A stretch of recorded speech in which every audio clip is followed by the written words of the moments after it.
आज मैं एएसएफ के द्वारा जो लाइव के माध्यम से आप तमाम साथियों के साथ जुड़ रही हूँ। बिहार ही नहीं बल्कि देश के विभिन्न हिस्से में जुड़े हुए जो हमारे छात्र हैं, हमारी छात्रा है, और इस लाइव को जो हमारे दर्शक देख रहे हैं, उन सब को मैं अपनी ओर से बधाई देना चाहती हूँ। और ख़ास करके एएसएफ को भी बधाई देना चाहती हूँ, क्योंकि एएसएफ पर बहुत दोहरा जिम्मेवारी हमारे देश के सामने में आके खड़ा हुआ है। देश की जो परिस्थिति है उसमें हमारे नए पीढ़ी को ही बदलाव करने की ज़रूरत है, जिसमें हमारी छात्र और छात्रा का बहुत बड़ा भूमिका होगा। दूसरी बात मैं ये कहना चाह रही हूँ वो ये कि आप तमाम पूरे देशवासी हमारे, खास करके बिहार, तमाम लोग आज हम कोविड-19 से जूझ रहे हैं। हमारा देश कोविड-19 की चपेट में है। पूरा किसान, मजदूर, मेहनतकश महिलाएं इन महामारी से काफ़ी प्रभावित हैं। मैं अपने इस लाइव के माध्यम से सभी लोगों को ये कहना चाहती हूँ कि आप ज़रूरत पड़े तो ही घर से बाहर निकलें। आप घर में रहें, सुरक्षित रहें, अपने घर और अपने परिवार को सुरक्षित रखें, अपने बच्चों को सुरक्षित रखें। खास करके मैं अपनी महिलाओं को कहना चाहती हूँ कि ये आप पर जिम्मेवारी है कि आप अपने बच्चे, अपने परिवार, अपने समाज को सुरक्षित रखें। और मैं इस लाइव के माध्यम से आज जो हमारे सब्जेक्ट हैं जिस पर हमें बोलना है, वो सब्जेक्ट है महिलाओं के संघर्ष का इतिहास और आज की चुनौतियाँ। तो मैं ये कहना चाह रही हूँ, ये सब्जेक्ट तो बहुत वास्ट है। इतने लंबे आज़ादी के इतने लंबे साल के जो हमारी महिलाओं का संघर्ष रहा है, उसको तो मैं छोटे समय में नहीं कह सकती, लेकिन जो भी कुछ महत्वपूर्ण बिंदु रहे हैं हमारे संघर्ष के महिलाओं का, उस पर मैं प्रकाश डालना चाहती हूँ। मैं ये कहना चाहती हूँ कि हमारे देश में महिलाओं के संघर्ष के अलग अलग भागों में, अलग अलग स्वरूपों में उनके संघर्ष का इतिहास रहा है। उनको हम छोटे रूपों में नहीं देख सकते हैं। परिस्थितियों के अनुकूल हमारी महिलाएं अपने हक के लिए, अपने अधिकार के लिए, अपनी सुरक्षा के लिए देश के विभिन्न कोनों में, विभिन्न रूपों में वो संघर्ष करती रही है। ऐसे मैं आपको बताऊं, भारत में स्त्रियों के संघर्ष को स्वतंत्रता आंदोलन के परिप्रेक्ष्य में देखने की आवश्यकता है। हमारे देश में जब स्वतंत्रता के लिए आंदोलन हो रहे थे, उसमें हमारी महिलाओं ने बहुत बढ़ चढ़ करके हिस्सा लिया। 19वीं सदी एवं 20वीं सदी के दौरान हमारे राष्ट्रीय आंदोलन चल रहे थे, उसमें महिलाओं की भूमिका को अलग करके नहीं देखा जा सकता है। राष्ट्रवादी आंदोलन स्त्रियों की दशा में सुधार तो लाना चाह रही थी। वो ये जरूर चाह रही थी कि इस राष्ट्रवादी आंदोलन में महिलाओं की भूमिका रहे, महिलाओं के जीवन दशा में सुधार रहे, लेकिन उनके आंदोलन में भी कुंठित विचार थे। वो चाह रहे थे कि महिलाएं अपनी परंपरा, अपने पारिवारिक,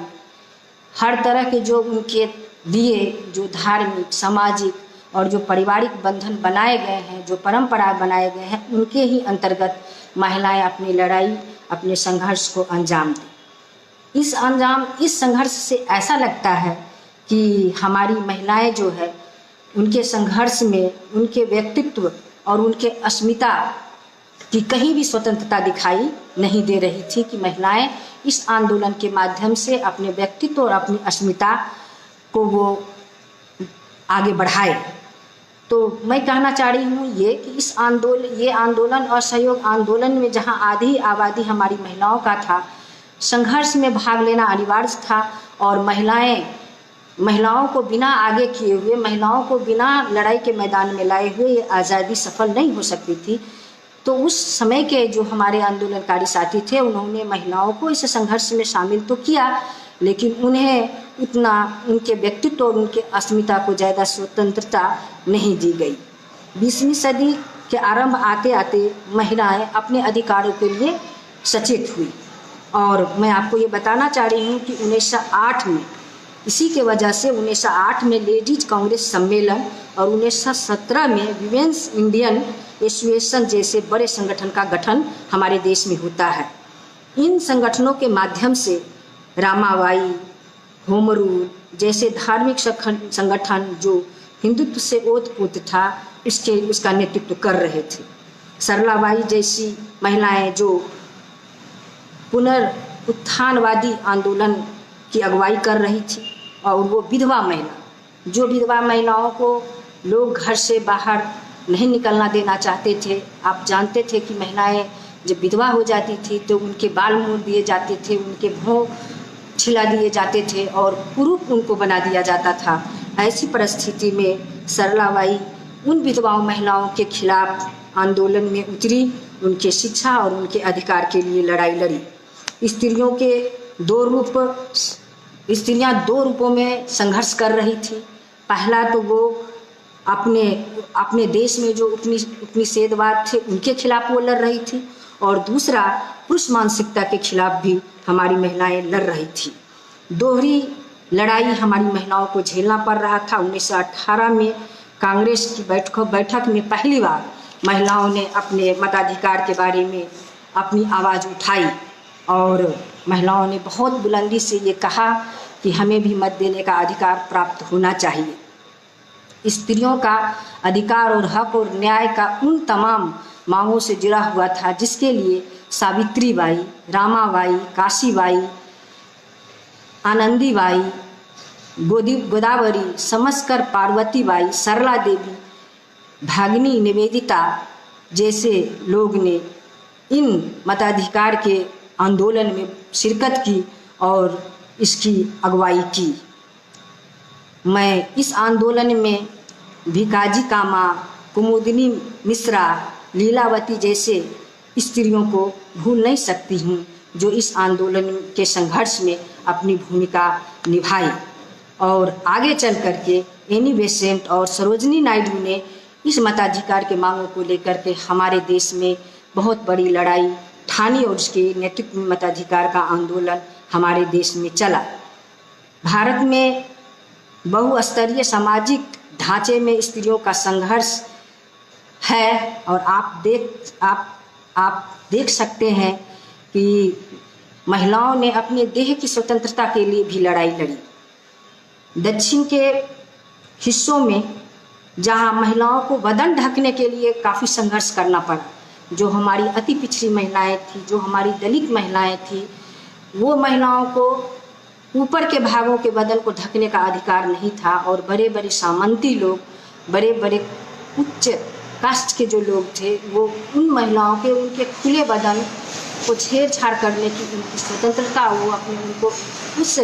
उसको अपना अधिकार समझते थे। ये भी बहुत बड़ा आंदोलन चला महिलाओं के बदन ढकने का। और आप देख सकते हैं कि हमारे इस देश में महिलाओं को अपने ही शरीर पर उनका अधिकार नहीं है। और आप अगर रामायण की बात करते हैं, आप अगर महाभारत की बात करते हैं, तो महाभारत में आप देख पाएंगी कि जो हमारी पांचाली है, उनको भरी सभा में पांचाली को किस तरह से नंगा करने की बात हुई, और पांडव पुत्र जो हैं वो पांचाली को बिना पूछे जुआ में हार जाते हैं। इसका क्या मतलब दिखाता है? इसका मतलब ये दिखाता है महाभारत में भी महिलाओं को एक वस्तु का समान समझा जाता था, और इसीलिए वहाँ भी महिलाओं को ये नहीं पूछा गया हमारी पांचाली को कि आपको हम जुआ में हारे या नहीं हारे, एक वस्तु की तरह पांडव उनको हार जाते हैं। तो इनका भी संघर्ष हमारे देश में बहुत लंबे अरसे तक चला। यौन मुक्ति के खिलाफ भी हमारे देश में बहुत संघर्ष महिलाओं ने की,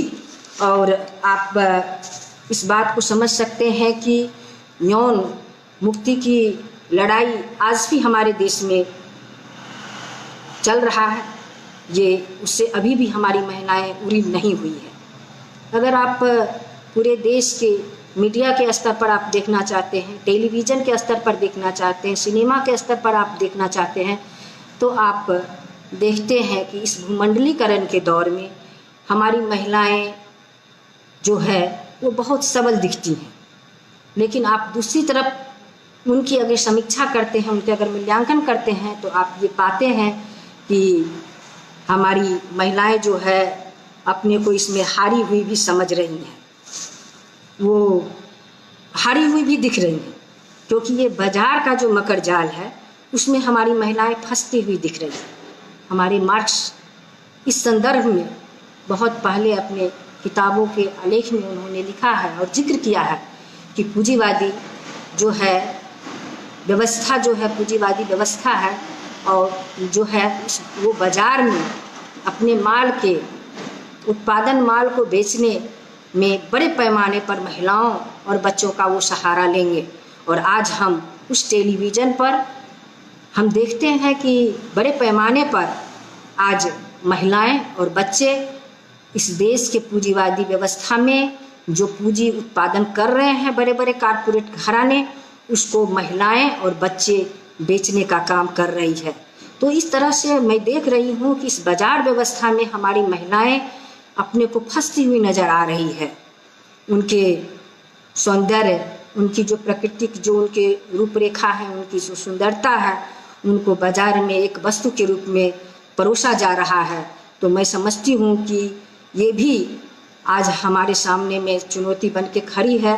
कि किस तरह से महिलाओं के साथ में दुर्व्यवहार, किस तरह से मीडिया में महिलाओं को परोसा जा रहा है, महिलाओं को दिखाया जा रहा है, जो कि ये सच नहीं है। अगर ग्रामीण और हमारे घर की महिलाओं को देखा जाए तो उससे कोसों दूर हमारी महिलाएं दिखती हैं। मैं ये कहना चाह रही हूँ कि इतिहास में महिलाओं के अलग अलग आंदोलन रहे हैं, लेकिन उन आंदोलनों को अगर आप खंगालने की कोशिश करेंगे तो उनके आंदोलन अदृश्य दिख रहे हैं, बिल्कुल अदृश्य हमारे आंदोलन महिलाओं को दिख रहे हैं। उनके बहुत बड़े स्वरूप हमारे सामने में नहीं दिख रहे हैं कि छोटे छोटे रूपों में, बड़े बड़े रूपों में जो महिलाएं हमारी आंदोलन की हैं, उनके इतिहास के पन्ने में लेखक लेखिका हमारे यहाँ जो है बड़े पैमाने पर उनको जगह नहीं दिया गया है, जो आज भी हमारे लिए विवेचन का विषय है और उसको समझने की ज़रूरत है। क्योंकि लेखन में जब तक महिलाओं के संघर्ष का इतिहास को बहुत मजबूती के साथ नहीं लिखा जाएगा, तब तक हमारी महिलाएं जितने बड़े संघर्ष किए हैं उनको पूरे देश में और समाज में उनको उस रूप में सम्मान नहीं मिलेगा। साल 1920 के असहयोग आंदोलन, 1932 के सविनय अवज्ञा आंदोलन में राजपूत और भूमिहार जाति ने बढ़ चढ़ कर हिस्सा लिया, और इस दौरान एक तरफ ये आंदोलन बड़े तिख पर थे और उसी समय महिलाएं अपने मत देने के अधिकार को भी लेकर लड़ाई के मैदान में थी। वो महिलाएं लगातार अपने इस समाज में अपनी उपस्थिति दर्ज करने के लिए लगातार जद्दोजहद कर रही थी। जब भी हमारे इस देश में जो भी संघर्ष हो रहे थे, उस संघर्ष में अपनी भूमिका निभाते हुए महिलाएं अपना स्थान बनाना चाह रही थी। महात्मा गांधी जब 1917 में बिहार आए और हमारे बिहार में जब आंदोलन या असहयोग आंदोलन शुरू किया, उस आंदोलन में हमारी महिलाएं बढ़ चढ़ कर के हिस्सा ली। और महात्मा गांधी का बिहार का असहयोग आंदोलन अगर सबसे ज़्यादा अगर सफल हुआ तो मैं समझती हूँ उसमें महिलाओं की भूमिका रही। और महात्मा गांधी के साथ मिलकर महिलाओं ने पर्दा प्रथा, बाल विवाह, सती प्रथा, शिक्षा जैसे सवालों को लेकर के अपने संगठन के माध्यम से, अपने आंदोलन के माध्यम से उन्होंने संघर्ष जोरदार तरीके से बिहार में किया। महात्मा गांधी जो खादी का प्रचार कर रहे थे, स्वदेशी का प्रचार कर रहे थे और विदेशी का बहिष्कार कर रहे थे, उसमें भी महिलाएं बहुत पैमाने पर हमारे बिहार में चरखा आंदोलन से जुड़ी और चरखा के माध्यम से वो बहुत सारा वस्त्र बना करके इस पूरे देश में वह जो है स्वदेशी को मजबूत बनाने और विदेशी को वो इस देश से पलायन करने के लिए, इस देश से भगाने के लिए भी एक बहुत बड़ा संकेत हमारे बिहार की महिलाओं ने दिया। आप जानते हैं कि पर्दा प्रथा हमारा बिहार ही नहीं बल्कि हिंदी पट्टी के भागों में बहुत प्रचलित है। महिलाओं को घर से नहीं निकलना, महिलाओं को चौखट से बाहर नहीं होने देना, महिलाओं को किसी भी तरह की अभिव्यक्ति नहीं करना, ये पर्दा प्रथा हमारे समाज में आज भी बहुत रूपों छोटे रूप में है, लेकिन आज भी है। लेकिन उस समय काफ़ी पर्दा प्रथा थी जिस वजह से हमारी महिलाएं बाहर नहीं निकल पा रही थी। बाल विवाह बहुत कम उम्र में हमारी बेटियों को की शादी कर दी जाती थी और बहुत कम उम्र में हमारी बेटियां माँ बनती थी। तो बाल विवाह के खिलाफ और इससे में माँ और बच्चे की बहुत बड़े पैमाने पर मौत हो जाती थी। हमारी बच्चियां, हमारी महिलाएं भी मरती थी। विवाह के खिलाफ भी हमारे यहाँ बहुत बड़ा आंदोलन हुआ, सती प्रथा के खिलाफ भी हुआ और शिक्षा के सवालों पर लगातार संघर्ष होते रहे। मैं आपको ये बताना चाहती हूँ कि 1992 में इसी वजह से हमारे यहाँ राम मनोहर राय सेमिनार में महिलाओं का एक बड़ा सम्मेलन हुआ, जिस सम्मेलन की अध्यक्षता मेघालकर ने की और इसमें बाल विवाह के खिलाफ एक समिति बनाई गई, क्योंकि हमारा बिहार बाल विवाह से काफ़ी ग्रसित था और बाल विवाह के कारण हमारी महिलाएं काफ़ी बीमार भी हो रही थीं, उनके बच्चे भी और माँ की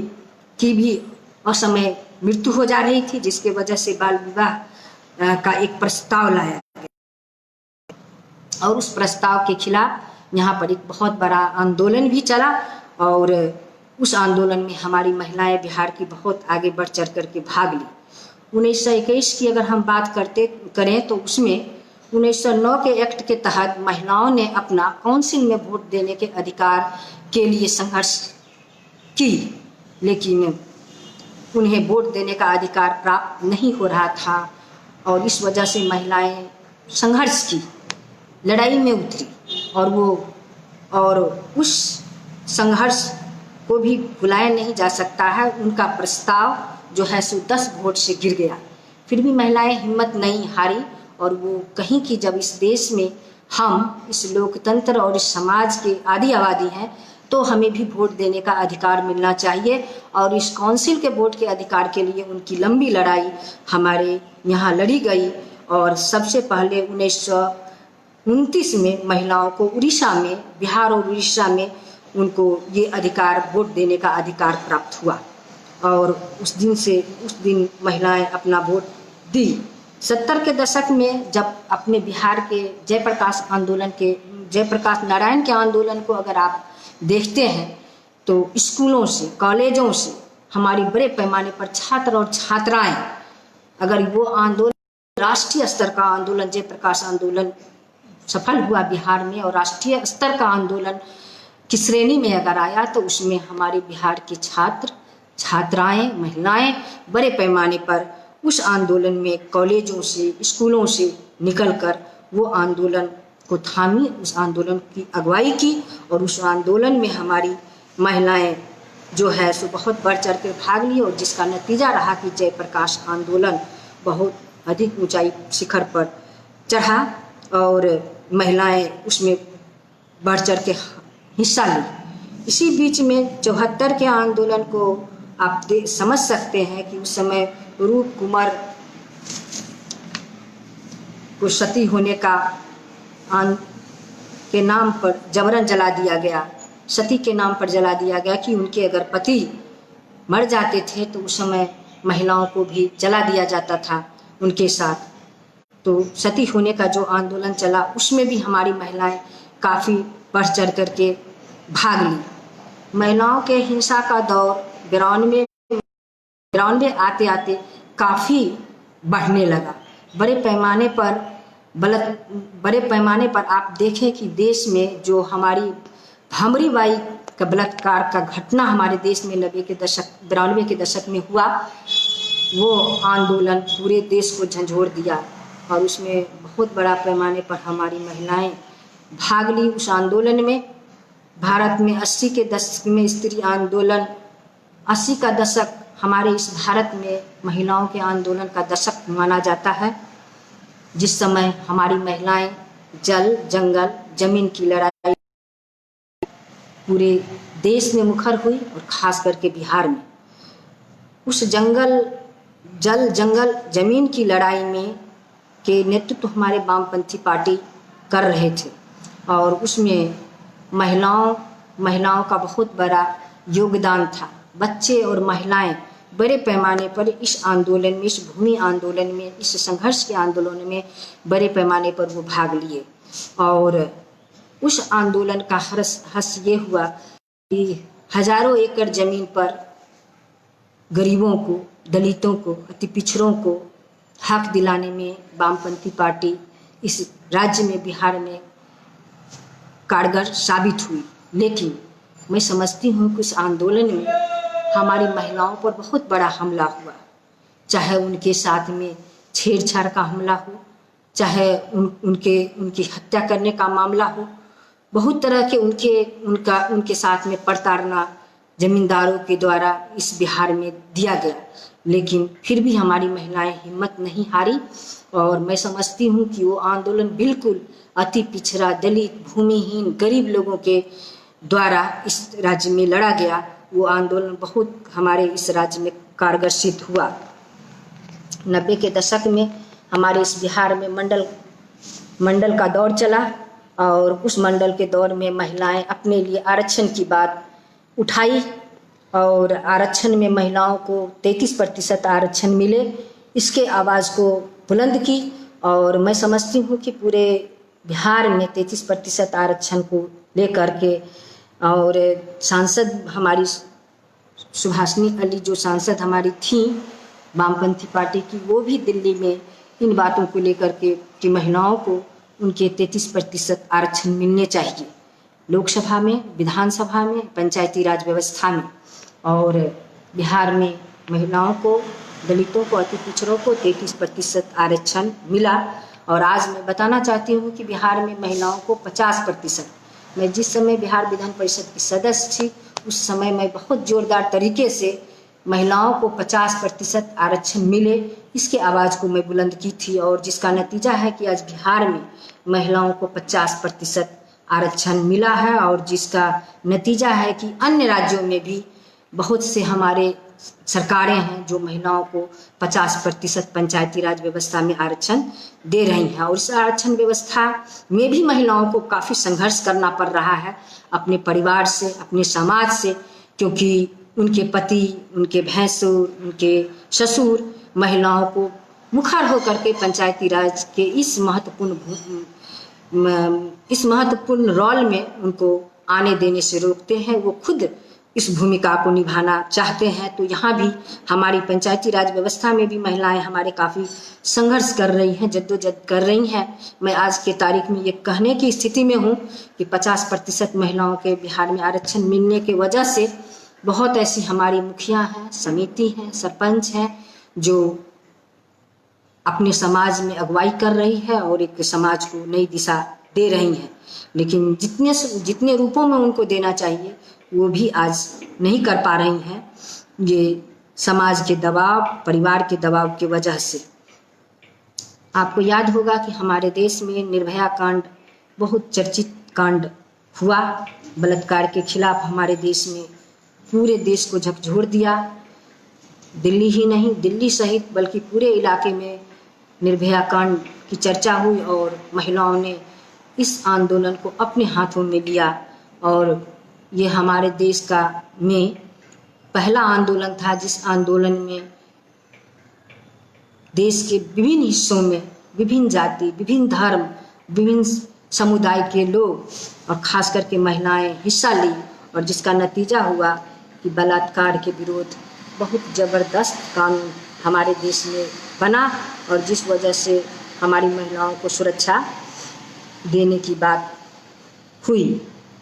मैं आज आप तमाम साथियों को ये कहना चाह रही हूँ कि जो हमारे महिलाओं के जो आधी आबादी है वो आज इस समाज बड़ा योगदान दे रही है। अगर उनके कामों को अगर देखा जाए तो मैं समझती हूँ कि सरकार जो भी बातें कर ले आज, लेकिन हर कार्य क्षेत्र पर, चाहे वो एएनएम के रूप में हमारी महिलाएं काम कर रही हो, चाहे आशा वर्कर के रूप में काम कर रही हो, चाहे आंगनवाड़ी के रूप में काम कर रही हो, हमारी महिलाएं हर जगह पर संघर्षरत है। सरकार ढिढोरा पीटती है, बेटी बचाओ बेटी बढ़ाओ के नारा हमारी वर्तमान गवर्नमेंट लगाती है, लेकिन मैं ये बताना चाहती हूँ कि जितनी जगह भी हमारी बेटियाँ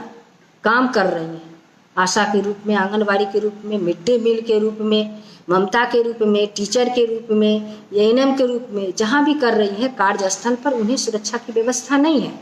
उन्हें स्वतंत्रता,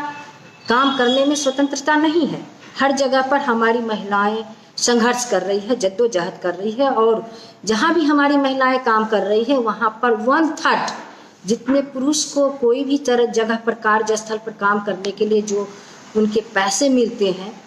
उनसे 1/3 पैसे आज के एवज में हमारी इन महिलाओं को दिया जा रहा है। और महिलाएं हमारे संघर्षरत हैं। पूरे देश भर में संगठन बनाए जा रहे हैं और उन संगठन के माध्यम से हमारी महिलाएं लगातार संघर्ष कर रही है। मैं आज अपने महान नेता कार्ल मार्क्स को याद करना चाहती हूँ, जिन्होंने ये नारा दिया पूरे देश में मजदूरों के पक्ष में कि दुनिया के मजदूर एक हो, खोने के लिए तुम्हारे पास कुछ नहीं है, लेकिन पाने के लिए तुम्हारे पास में सारा जहां है। आज मैं महिलाओं के लिए भी ये नारा बुलंद करना चाहती हूँ कि पूरे देश की महिलाओं, पूरे देश की हमारी छात्रा सभी गोलबंद हो, क्योंकि आज भी हमारे सामने में बहुत सारी चुनौतियाँ हैं। और मैं समझती हूँ कि अगर अपने पूरे देश में समीक्षा की जाए तो हमारी आधी आबादी है कि इस देश के विकास में 1/3 भाग अपनी विकास के इस क्षेत्र में अपनी भूमिका अदा कर रही है। 1/3 और 1/3 भाग अगर हमारी विकास में, चाहे वो खेत हो, खलिहान हो, कल कारखाने हो, फैक्ट्रियां हो, या हमारे किसी भी कार्यस्थल पर, या घर हो या परिवार हो, हर जगह हमारी महिलाएं काफ़ी जद्दोजहद कर रही हैं और विकास के इस मुख्य भूमिका में 1/3 अपनी भूमिका निभा रही है। लेकिन उसके बावजूद भी आज महिलाओं के साथ में जिस तरह का व्यवहार और जिस तरह का उनका स्थान उनको मिलना चाहिए समाज में, वो आज भी नहीं मिल रहा है। इसीलिए मार्क्स का वो नारा आज हमारी महिलाओं पर चरितार्थ होता है, हमारी बेटियों पर चरितार्थ होता है कि दुनिया की बेटियां, दुनिया की महिलाओं, आप एकजुट हो और आपके पास में खोने के लिए तो कुछ नहीं है, लेकिन पाने के लिए आपके पास में सारा जहां है। और इसीलिए इस नारा को बुलंद करते हुए मैं अपनी महिलाओं, अपनी बेटियों को कहना चाहती हूँ कि आप आइए और इस लड़ाई में भूमिका निभाइए। जहाँ तक कि हमारे सामने में चुनौती की बात है, तो मैं कहना चाह रही हूँ कि हमारे सामने में आज भी चुनौती दरपेश है। आज भी हमारी बेटियों को अभिव्यक्ति करने का अब आज़ादी नहीं है। आज भी हमारी महिलाओं को अपने पति, अपने पिता की किसी भी संपत्ति में उनको अधिकार की जो बात है कानूनी रूप से है, लेकिन सतही स्तर पर अगर आप देखा जाए तो मैं समझती हूँ कि वहाँ कहीं भी हमारी महिलाओं को ये शक्ति प्रदान नहीं की जा रही है। सरकार बहुत सारे नारे दे रही है, सरकार उज्ज्वला कार्यक्रम का भी प्रचार कर रही है, सरकार बेटी बचाओ बेटी पढ़ाओ का भी प्रचार कर रही है, सरकार अपनी पीठ थपथपा रही है कि हम मुस्लिम महिलाओं को 3 तलाक से मुक्ति दिला करके हम महिलाओं को एक बहुत बड़ा हक दिए हैं। जो भी कुछ सरकार कह रही है, लेकिन अगर धरातल पर देखा जाए तो ठीक विपरीत है। कहीं भी महिलाओं को निर्णय लेने का अधिकार नहीं है, चाहे परिवार में, चाहे समाज में, चाहे देश में। अगर आप राजनीतिक स्तर पर अगर आप भी देखना चाहते हैं तो जो हमारा 33% मांग लंबे अरसे से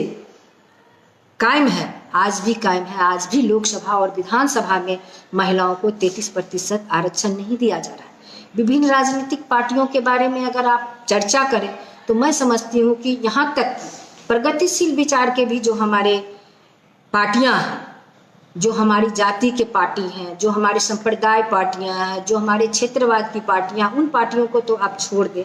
जो अपने को राष्ट्रवादी पार्टी कहती है, जो अपने को प्रगतिशील पार्टी कहती है, उनमें भी महिलाओं को 33%, 50% अधिकार प्राप्त नहीं है। चाहे वो लोकसभा हो, चाहे विधानसभा हो, या उनके महत्वपूर्ण निर्णय वाली जो कमेटियां हैं उनमें महिलाओं को स्थान नहीं है। तो मैं समझती हूँ ये सबसे बड़ा चुनौती आज़ादी के इतने दिन के बाद, महिलाओं को इतनी परीक्षा से गुजरने के बाद, महिलाओं को इतने बड़े विकास के क्षेत्र में अपनी भागीदारी निभाने के बाद भी आज अगर हमारी राजनीतिक हलचल में भी उनके लिए कोई चेतना नहीं है, तो मैं समझती हूँ ये सबसे बड़ी चुनौतियाँ हैं। और ख़ास करके बेटियों के सामने में सबसे बड़ी चुनौतियाँ हैं वो ये कि अभी सामूहिक बलात्कार का घटना हमारे देश में बहुत जोरों पर है। पहले एक लड़का, एक मर्द या कोई भी लोग महिलाओं के साथ में दुर्व्यवहार करते थे, लेकिन आज समूह में करते हैं। और सबसे दुर्भाग्य की ये बात है कि आज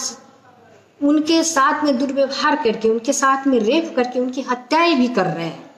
तो मैं समझती हूँ कि आज महिलाओं पर और सबसे ज़्यादा खतरा मंडराने लगा है, क्योंकि महिलाएं अपने हक और अधिकार प्राप्त करने के लिए हर जगह जद्दोजहद कर रही है, चाहे वो राजनीतिक का क्षेत्र हो, चाहे वो एजुकेशन का क्षेत्र हो, चाहे वो कार्य करने का क्षेत्र हो, हर जगह का जो भी क्षेत्र हो वहाँ पर हमारी बेटियां, महिलाएं जद्दोजहद कर रही है। और जिसके वजह से जो हमारे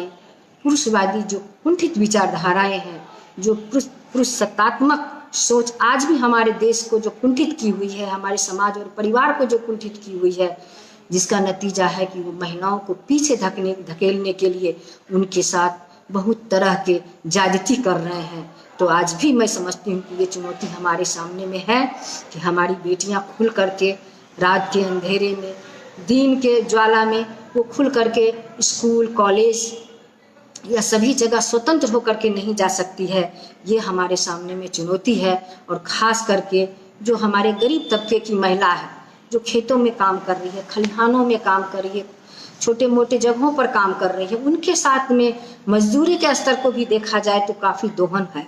जहाँ पर पुरुष काम करते हैं वहाँ 300 रुपया दिया जाता है, वहाँ हमारी गरीब महिलाओं को 100, 150, 200 दिया जाता है। ये हमारी चुनौती हमारी महिलाओं के सामने में आज भी बरकरार है। और मैं समझती हूँ कि इन सारी चुनौतियों के साथ महिलाओं को आज भी संघर्ष करने पड़ रहे हैं, और महिलाएं संघर्ष कर भी रही है छोटे बड़े रूपों में। चाहे वो हमारी महिलाएं जिन भी तरह के उनके पास सामने में दबाव आ रहे हैं, वो उनके साथ में संघर्ष कर रही है। और आप देख रहे हैं कि हमारी महिलाएं ज़्यादा से ज़्यादा अपने हक अधिकार को प्राप्त नहीं कर सके, इसके लिए बड़े बड़े रूपों में, धर्म के आड़ में उनको अंधविश्वास में ढकेला जा रहा है। चाहे वो शिव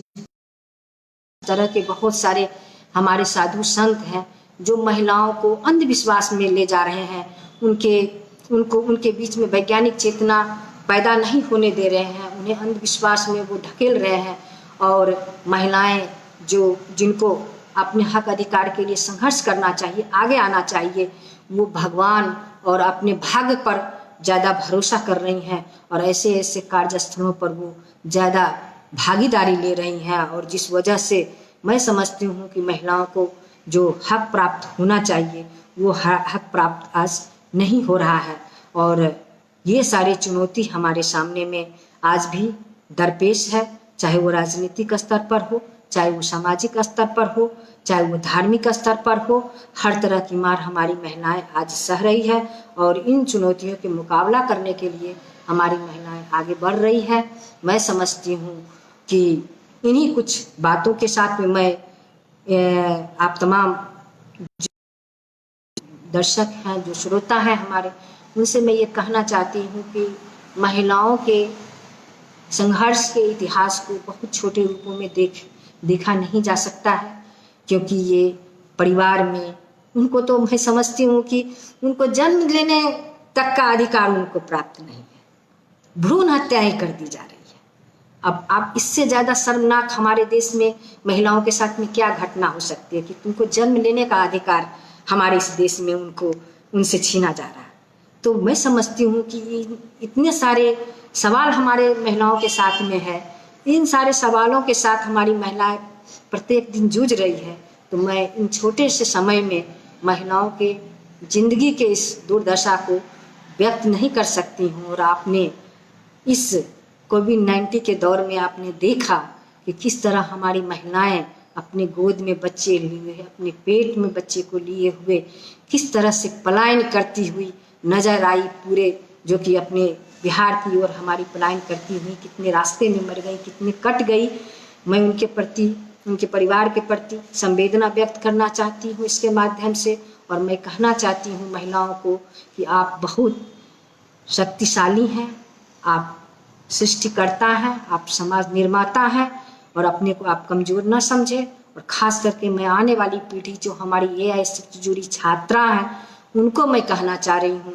कि आपके सामने में ढेर सारी चुनौतियाँ बन के आ रही हैं। आप इस चुनौती के मुकाबला करने के लिए मैं आप बहनों से आग्रह करना चाहती हूँ, अनुरोध करना चाहती हूँ कि आप आगे आइए और अपने समाज को एक नई दिशा दीजिए, अपनी महिलाओं को एक मजबूती प्रदान कीजिए। इन्हीं चंद शब्दों के साथ मैं आप तमाम साथियों को बहुत बहुत बधाई देते हुए मैं अपनी बात समाप्त करती हूँ और